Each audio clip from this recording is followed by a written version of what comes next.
Puis là, on va essayer de prendre un peu de recul pour, même si vous n'êtes pas technique, faire comprendre c'est quoi qui se passe avec les courriels. Donc là, on dit, j'ai un ordinateur, j'envoie un courriel.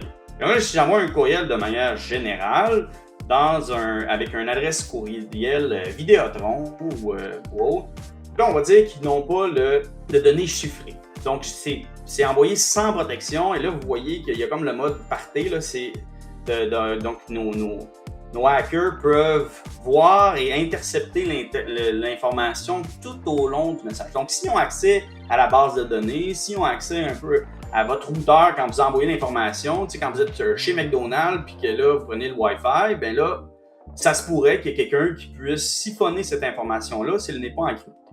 Fait que là, tu dis, bon, ben parfait, moi, je vais me donner cette sécurité-là, puis je vais mettre TLS, donc le Transport Layer Security, qui est une manière de protéger ton système.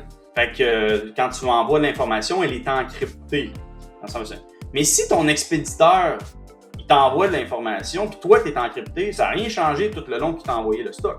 Fait que là, ce qu'on se dit, bon, ben parfait, moi, je le suis. Fait que quand je vais l'envoyer à mon destinataire, ça va être sécurisé tout le long de la chaîne. Mais dans la fin de la chaîne, qui est quand il s'est rendu dans l'ordinateur de ton destinataire, qui lui n'a pas un courriel TLS ou qui est encrypté, ben, c'est encore accessible. Donc c'est là que ça devient problématique.